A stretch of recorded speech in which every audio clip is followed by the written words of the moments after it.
എല്ലാവർക്കും നമസ്കാരം. ഇനി തുടർന്നുള്ള ഭാഗം. പിറ്റേന്ന് നേരം പുലർന്നപ്പോൾ അവർ അഗസ്ത്യമുനിയുടെ ആശ്രമത്തിലേക്ക് നടന്നു. വളരെ കാലം കൂടി തൻ്റെ ശിഷ്യൻ വരുന്നത് കണ്ട് അതീവ സന്തുഷ്ടനായ മുനിയോട് ശ്രീരാമൻ സോദരൻ ലക്ഷ്മണനോടും സീതയോടുമൊപ്പം ഇവിടെ എത്തിയിട്ടുണ്ട് എന്ന് അറിയിച്ചു. ഉടനെ അഗസ്ത്യ മഹർഷി തൻ്റെ ശിഷ്യന്മാരെ കൂട്ടിച്ചെന്ന് രാമനെ പ്രണമിച്ച് യഥാവിധി പൂജിച്ച് ആശ്രമത്തിലേക്ക് കൂട്ടിക്കൊണ്ടുപോയി.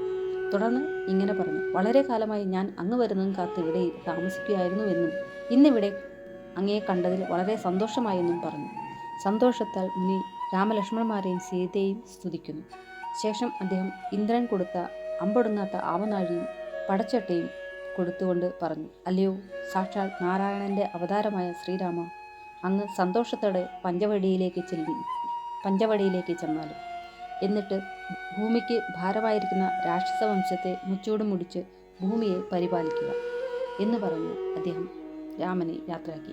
അവർ പോകും വഴി വൃദ്ധനായ ജടായുവിനെ കണ്ട് രാമൻ ജടായുവിനെ കൊല്ലുവാനൊരുങ്ങി. അപ്പോൾ ജടായു ഇങ്ങനെ പറഞ്ഞു: അല്ലയോ രാമ, ഞാൻ വധിക്കപ്പെടേണ്ടവനല്ല. അങ്ങയുടെ താതൻ്റെ സുഹൃത്താണ്. അതിനാൽ ഞാൻ അങ്ങേക്കും ഹിതമായതേ ചെയ്യൂ. രാമൻ വളരെ സന്തോഷത്തോടെ എങ്കിൽ പഞ്ചവടിയിൽ ഞങ്ങളോടൊപ്പം ഒരു കിങ്കരനായി താമസിച്ചോളൂ എന്ന് പറഞ്ഞു. അങ്ങനെ പഞ്ചവടിയിൽ പർണശാലയും കെട്ടി അവർ അവിടെ താമസമാരംഭിച്ചു. പഞ്ചവടി 5 മരങ്ങൾ വൃത്തത്തിൽ നിൽക്കുന്നത് കൊണ്ടാണ് പഞ്ചവടി എന്ന് ആ സ്ഥലത്തിന് പേര് വന്നത്. 5 എന്ന അക്കത്തിന് ഹിന്ദു സംസ്കാരത്തിൽ വലിയ പ്രാധാന്യമുണ്ട്. പഞ്ചാംഗ ശ്രേയസ്സാണ് ഒരു മനുഷ്യനുണ്ടാകേണ്ടത്. അതുപോലെ പഞ്ചമഹായജ്ഞങ്ങളും അവൻ ആചരിക്കണം.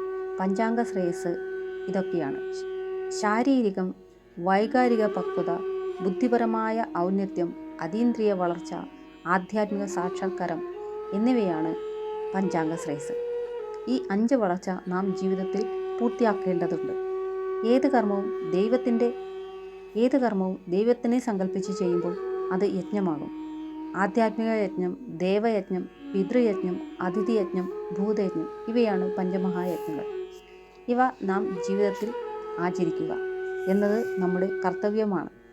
ശ്രീരാമാനുഗ്രഹം സദാ എല്ലാവരിലും ഉണ്ടാകട്ടെ എന്ന പ്രാർത്ഥനയോടെ നന്ദി, നമസ്കാരം.